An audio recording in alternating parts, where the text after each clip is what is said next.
I didn't see a thing. Not the edge of the rug, not the danger waiting in that one clumsy step, and certainly not the way my entire world would tilt the moment I landed in his arms.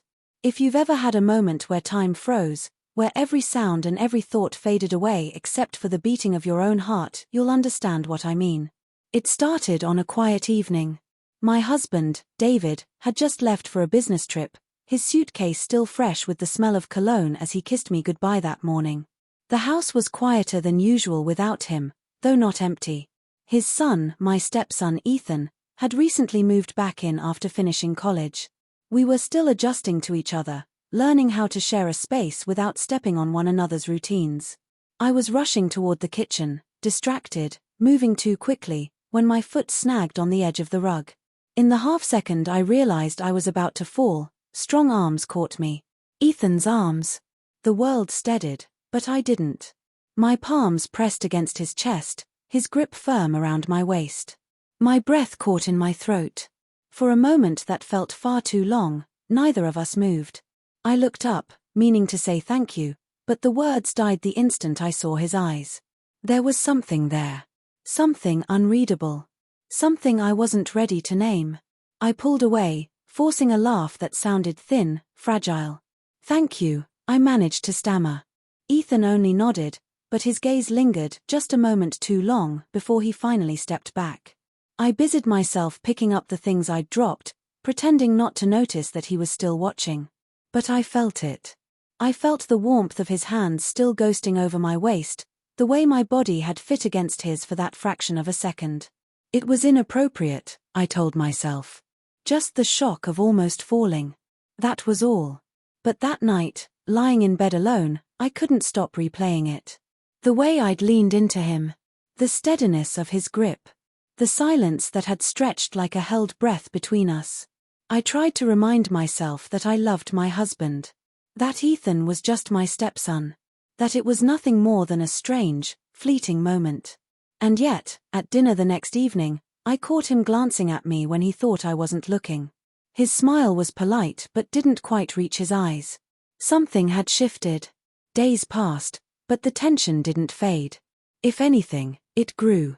One afternoon, I was folding laundry when Ethan appeared in the doorway.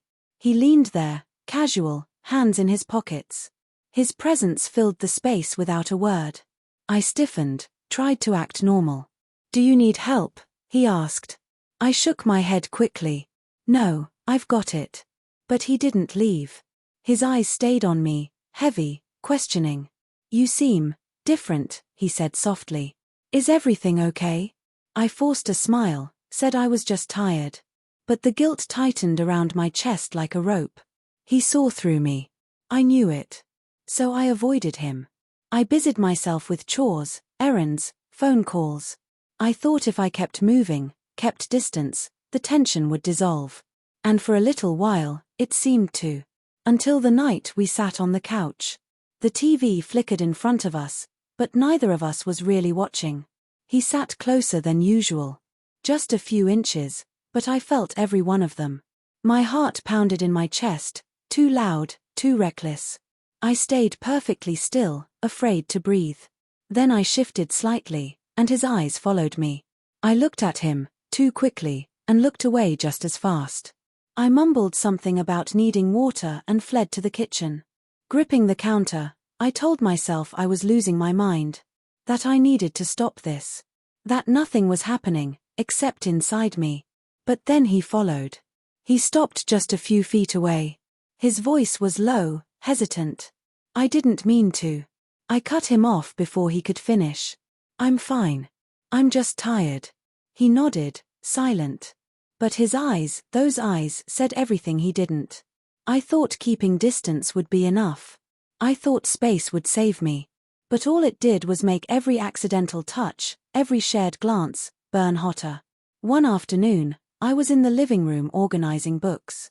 I didn't hear him come in until suddenly he was right there beside me, his hand brushing mine as I reached for a stack. I pulled back instantly. He didn't. I looked up. He was watching me. Not with anger. Not even with impatience. Just with something quiet. Waiting. "Why have you been avoiding me?" he asked, his voice almost a whisper. My throat went dry. I haven't. Yes, you have. I tried to laugh, to dismiss it, but the sound cracked. I'm busy. He stepped closer. I didn't move. His fingers brushed my arm, featherlight, and heat bloomed beneath my skin. I can't stop thinking about that night, he said, honesty thick in his voice. The way it felt. I didn't mean for it to be different, but it was. His words broke something open inside me. I should have denied it, should have stopped this right there. But instead, my lips betrayed me. I haven't stopped thinking about it either. The silence that followed was charged, unbearable. And then, he kissed me. It was soft, hesitant, as if giving me every chance to pull away. And I should have. I knew I should have. But for a few reckless heartbeats, I didn't. When I finally did, my breath came fast, uneven. We can't, I whispered. Ethan, this is wrong. He didn't argue. Didn't try to explain. He just looked at me, eyes full of conflict, just as torn as I was. I mumbled something about needing space, fled to my room, and locked the door. I sat on the edge of the bed, my body trembling. Shame wrapped around me like chains. Guilt clawed at my chest. But what terrified me most wasn't that it had happened.